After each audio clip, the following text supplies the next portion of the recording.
everyone. Welcome to The Sam Fury Show. This episode is a deep dive discussion into Sam Fury's summary of Chapter 7 from the book Profit First by Mike Michalowicz. It has been created with the help of AI. The chapter is titled Found Money. You can read the original post at samfury.com. Welcome back, everyone. Ready for another deep dive? Always. Today, we're digging into this concept of found money. Ooh, that sounds interesting. Right. It's all based on this blog post I found, summarizing Chapter 7 of the book, Profit First. Okay, I'm familiar with that one. What's their take on found money? Well, it's not about winning the lottery or anything. Bummer. I know, right? But it's about finding profit you didn't even know you're missing. Okay, so where is this found money hiding? That's the thing. It's not about landing a huge client or launching some new product. Interesting. It's about getting seriously smart about how your business runs, like maximizing operational efficiency. I see where this is going. Making the most of what you've already got. Exactly. It's like finding cash tucked away in the couch cushions of your business. I like that analogy. The post actually uses this idea of a leaky bucket to explain it. It was a total light bulb moment for me. Oh yeah, the leaky bucket. That's a classic. How do they use it? Well, think of sales revenue as water pouring into a bucket. Okay, got it. Revenue is water. Keep going. If your business has inefficiencies, those are like leaks in the bucket. So you're losing profit no matter how much water you pour in. Right. I was so focused on just increasing sales, Yeah. like bringing in more water. But you weren't realizing how much was leaking out. Exactly. And that's where found money comes in. It's about plugging those leaks. Making your operations leaner and keeping more of the value you're already creating? Yes. Now, the blog post talks about some specific strategies for finding this found money.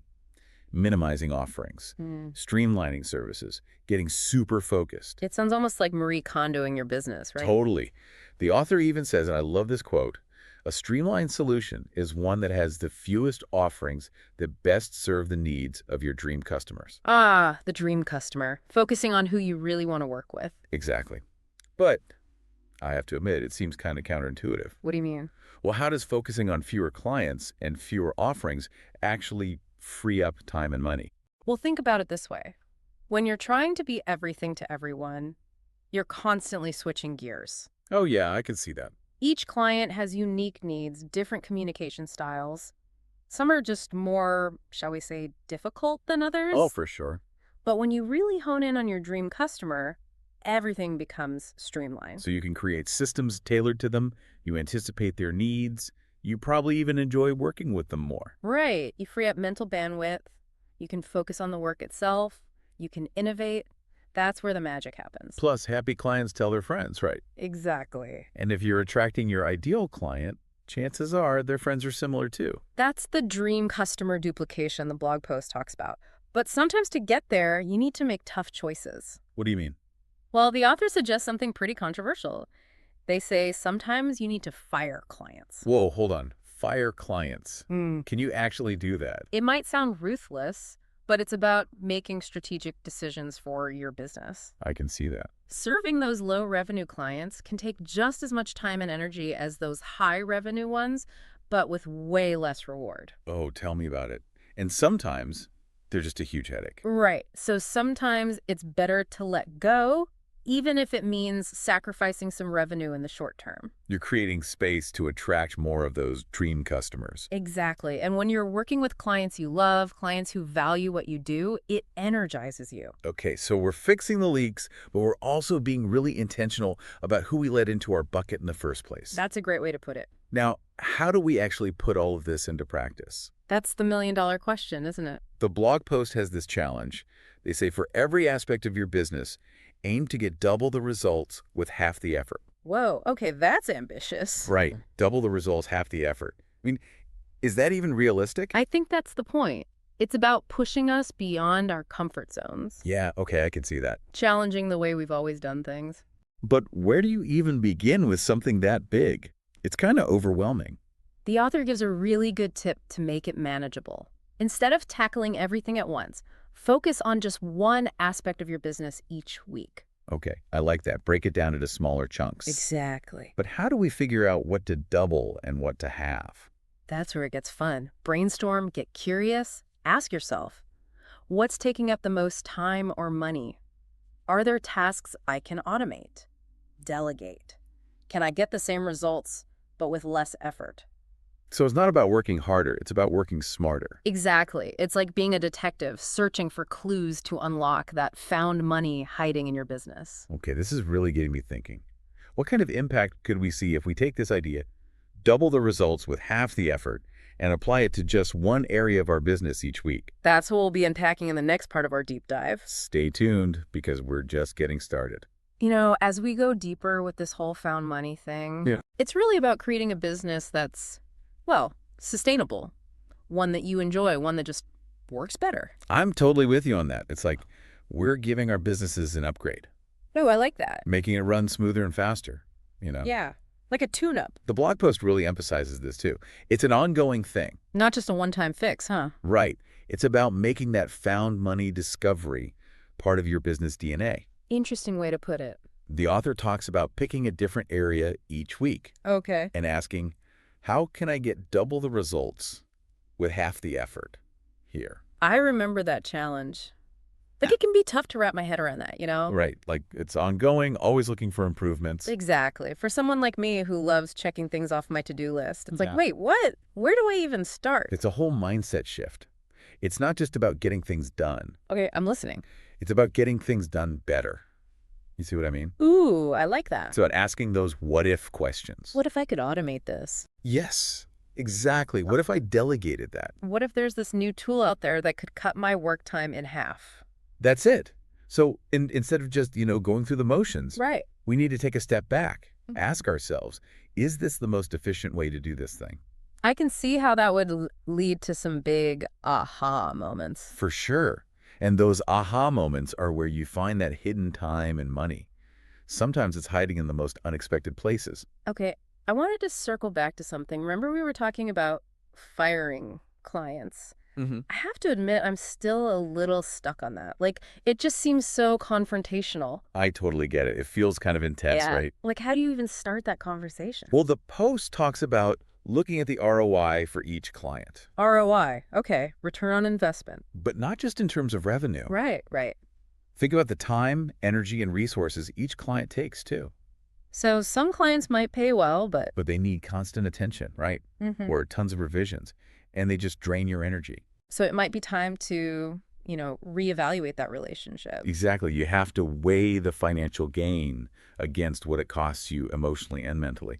Sometimes those problem clients, Even if they pay well, they end up costing you more in the long run. that's so true.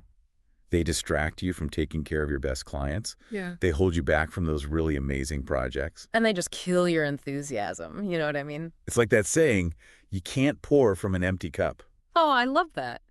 If you're dealing with those demanding, draining clients all the time, Mm-hmm. you just don't have the energy to serve your best clients, the ones who actually get you in what you do. Just starting to see how saying no, even though it's tough, It is tough. can open up so many new doors. Totally. You can focus on the clients you love, those projects that really light you up.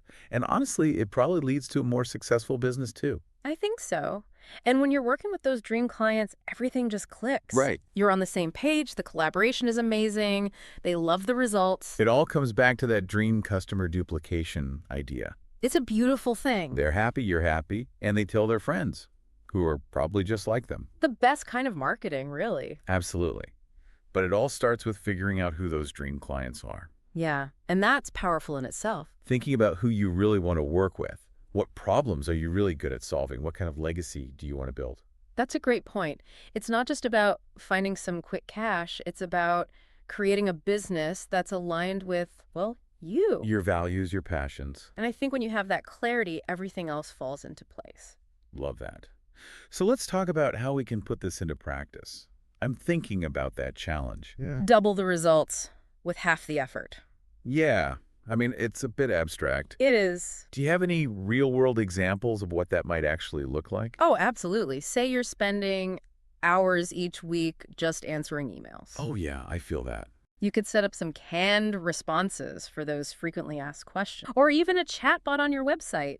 Take care of those basic inquiries, and that frees you up to focus on, well, The big picture stuff. I love that. Working smarter, not harder. Mm. What about for people with product-based businesses? Good question. How do they fire a client? Yeah. Maybe it's about discontinuing a product that just isn't selling. Ah. Or maybe there's this one product that always leads to customer service issues, and you decide to stop stocking it. So it's not just about getting rid of clients, it's about letting go of anything that isn't serving your business. Or your ideal customer. Exactly. Yeah. A product, a service, maybe even a process. If it's not working, let it go. It's about fine-tuning what you offer so it connects with your people and helps your bottom line. You know, we're not talking about perfection here. No way. It's about continuous improvement. It is. It's about experimenting, refining your process, looking for those opportunities to be more efficient. And being open to new ideas, right? Oh, definitely. Maybe challenging some of those old assumptions about how we should be doing things. Love that. That's what's so exciting about all this. Oh, yeah. There's always room to grow, to try something new, to discover what you and your business are truly capable of. It's like approaching our work with this sense of curiosity, Exactly. experimenting, Yes. always trying to improve things. And not being afraid to shake things up. Okay, I'm ready. Let's do this.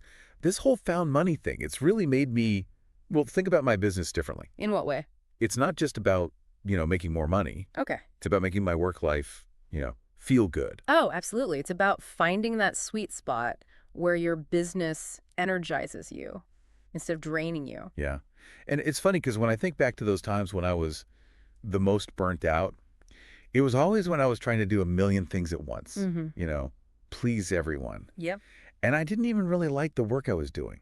I think a lot of people can relate to that. We get so caught up in being busy, we lose sight of what really matters. But this found money idea, Yeah. it reminds us that we can change that. We have the power. That's right. The blog post really focuses on this too. That's that. How focusing on your ideal client can really create this ripple effect. Like good vibes all around. Oh, I like that. You're happier, your clients are happier. It just seems to attract more good stuff. It's like this self-fulfilling prophecy, Well, really. Your enthusiasm becomes contagious. It's awesome. And those ideal clients, those dream customers, Yeah. they're the ones who are going to rave about you. Tell all their friends. Be your biggest fans. It's like word-of-mouth marketing on autopilot. The best kind. And the cool thing is, it doesn't matter if you've been doing this for years or you're just starting out. Right. Get clear on your vision. Figure out who your dream customer is. Build a business that's, truly you. I think a lot of this comes down to mindset, don't you? How Yeah. you approach the challenges. Oh, 100%. Yeah. And it's like, don't see them as roadblocks. See them as, chances to grow. Be creative. And that whole double the results, half the effort thing. I know, right? Might seem impossible, but if you start questioning things, looking for creative solutions, Yeah. you'd be surprised. It's all about working smarter, not harder. Right. Like sometimes the smallest changes can have such a huge impact. When I first started my business, Yeah. I was spending hours every week doing invoices by hand. Oh, no. Then I found this software, automated the whole thing. Nice. It saved me like hours every month. See? Found money. It wasn't about making more money. It was about freeing up your time to focus on what really matters. It's true. And you know what? Those time-saving solutions, they're often right there. We just have to, see them. Exactly. Yeah. So as we wrap up this deep dive, I want to leave you with a little challenge. Think about one area in your business where you could apply this double the result, half the effort principle. Okay. What's one task you could automate? Good question. What's one process that could be streamlined? What could you delegate? Even better, are you working with the right clients? Those people who make you excited to show up every day. The ones who get you, value what you do, make this whole thing worthwhile. It's worth thinking about. It really is. At the end of the day, found money is about way more than just cash, right? It is. It's about creating a business that gives back to you too. More time, more energy, more joy. That's the good stuff. And that's got to be the ultimate treasure. I think so. Keep exploring, keep experimenting, and keep searching for that found money, both in your business and in your life. Happy diving, everyone. Thanks for tuning in to The Sam Fury Show. If you found this episode useful, let us know with a like, follow, and share. Also, if you haven't already, be sure to visit samfury.com to get free access to all our original summaries, which you can download as PDFs, as well as other exclusive content. It's all completely free at samfury.com.